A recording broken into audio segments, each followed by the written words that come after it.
ఇది కదా ఆఫర్ అంటే ఇప్పుడు ఎంత కొంటే అంత free. VRA fine silver jewellery, Jubilee Hills check post, Hyderabad. తనకు ప్రతిపక్ష నాయకుడి హోదా అర్హత ఉందంటూ అసంబద్ధ వాదన చేస్తున్నారు. మీరందరూ చూస్తున్నారు టీవీలో దీన్ని. కానీ ఆ లేఖలో ఎలాంటి ప్రత్యేక అభ్యర్థన లేదన్న విషయాన్ని మీరందరూ గమనించాలి. ఈ లేఖ రాసిన కొద్ది రోజుల తర్వాత జగన్మోహన్ రెడ్డి గారు ఆంధ్రప్రదేశ్ హైకోర్టుని ఆశ్రయించారు. హైకోర్టు కూడా వెళ్ళారు.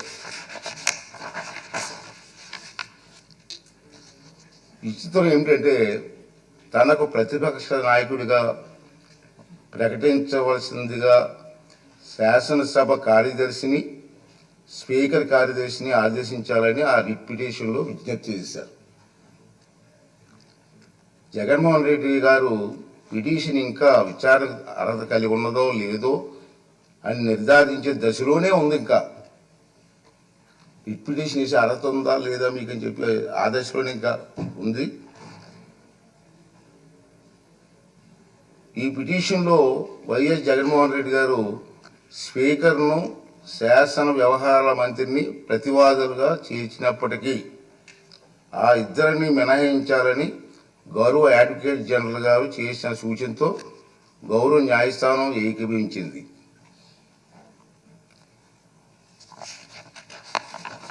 ఈ న్యాయ ప్రక్రియ కొలిక్కి వచ్చే వరకు వేచి చూద్దాం అనుకున్నాను. నేను ఇక కోర్టులో పెండింగ్ ఉంది, పెండింగ్ చూద్దాం అని చెప్పి అనుకున్నాను.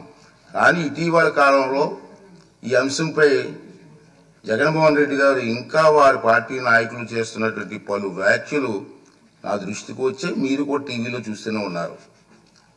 గౌరవ హైకోర్టు స్పీకర్కు సమన్లు జారీ చేసిందని, ఉత్తర్వులు జారీ చేయాలని స్పీకర్ను ఆదేశించిందని జగన్మోహన్ రెడ్డి చేస్తున్న వార్తలు వచ్చాయి.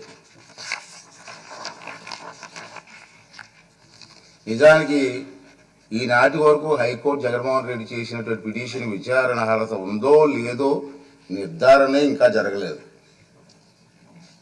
వైఎస్ జగన్మోహన్ రెడ్డి గారు ఈ రకమైనటువంటి తప్పుడు ప్రచారం చేయడంలో ఆశ్చర్యపడవలసిన పని ఏమీ లేదని నేను అనుకుంటున్నాను. ఇంకేంటంటే 24/6/2024 తేదీ లేఖలో రాసినటువంటి నిరాధార ఆరోపణల ఆధారంగానే ఈ తప్పుడు ప్రచారం సాగించారు. కాకపోతే ఆ దఫా ఆయన కల్పిత వాదనలను, ఆకాంక్షలను గౌరవ న్యాయస్థానానికి ఆపాదించడానికి సైతం వెనకాడలేదు. దురదృష్టవశాత్తు ఇదే ఆయన సహజ శైలి, మనందరికీ తెలుసు. జగన్మోహన్ రెడ్డి గౌరవ న్యాయస్థానానికి ఆపాదిస్తూ ప్రచారం చేస్తున్న అవాకులు చవాకులు, అసత్యాలు గందరగోళానికి దారి తీస్తున్నాయి. కనుక ఈ రూలింగ్ ద్వారా తప్పుడు ప్రచారానికి తెరదించాలని చెప్పి నేను నిర్ణయించుకున్నాను. అదండి నేను చెప్తాను. ఇది నా రూలింగ్ సార్. ఇది ఈ రూలింగ్లు ఎన్నో వస్తాయి. వినండి, లాస్ట్ వరకు ఉంటే ప్రమాణ స్వీకార కార్యక్రమం చిరకాల సాంప్రదాయాలను అనుసరించే నిర్వహించారు. జగన్మోహన్ రెడ్డిని మాజీ ముఖ్యమంత్రి హోదాలో ప్రస్తుత మంత్రుల తర్వాత శాసనసభ్యునిగా ప్రమాణం చేయడానికి ఆహ్వానించారు.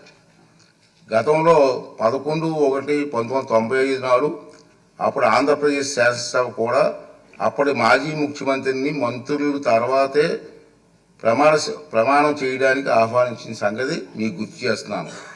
అదేవిధంగా ఆంధ్రప్రదేశ్ 16వ శాసనసభ సభ్యుల ప్రమాణ స్వీకార కార్యక్రమంలో 21/6/2024 జరిగింది. కానీ స్పీకర్ ఎన్నిక మరణాడు అంటే 22/6/2024 నాడు జరిగింది. ప్రతిపక్ష నాయకుడిగా గుర్తింపు ఇవ్వగలిగితే అధికారం కేవలం స్పీకర్కి మాత్రమే ఉంటుంది. అందుకే సభ్యుల ప్రమాణ స్వీకార కార్యక్రమం జగన్మోహన్ రెడ్డికి ప్రతిపక్ష హోదా నిరాకరించడానికి సూచించిన అన్న వాదన సరికాదు. నిజానికి జగన్మోహన్ రెడ్డి వైఎస్ఆర్సీ శాసనసభాపక్ష నాయకుడిగా ఎన్నికైనట్టు 26/6/2024 వరకు మా సచివాలయానికి తెలపలేదు. నెంబర్ 1.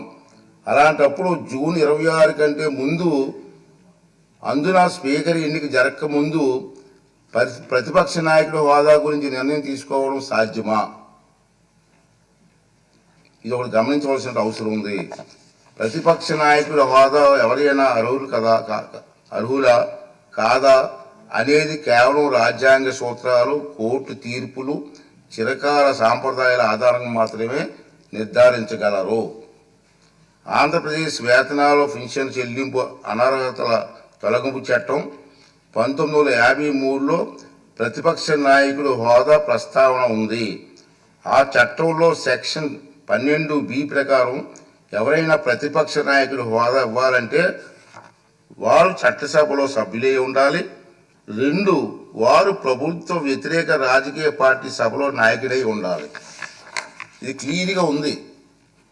3, ప్రతిపక్షంలో ఉన్న వారి పార్టీకి అత్యధిక సంఖ్యాబలం ఉండాలి. 4, మరీ ముఖ్యంగా ఆ వ్యక్తి సభాపతి ప్రతిపక్ష నాయకుడిగా గుర్తించాలి. ఒకవేళ అత్యధిక సంఖ్యాబలం గల ప్రతిపక్షాలు ఒకటి కన్నా ఎక్కువ ఉంటే పార్టీ హోదాను దృష్టిలో ఉంచుకొని వాటిని ఏదో ఒక పార్టీ నాయకుడిని సభాపతి ప్రతిపక్ష నాయకుడి హోదా కల్పించవచ్చు. ఈ విషయంలో సభాపతి నిర్ణయానికి తిరుగుండదని సెక్షన్ 12B చెబుతుంది.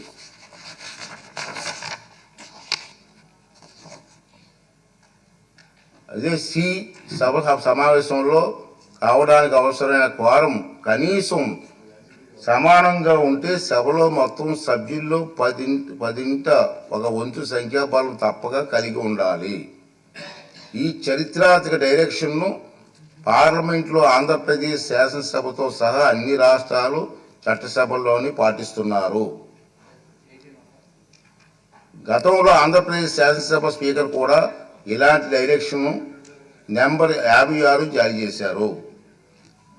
ఈ డైరెక్షన్కు మూలాలు రాజ్యాంగం చూస్తే 103, 189(3) అధికారంలో ఉన్నాయి.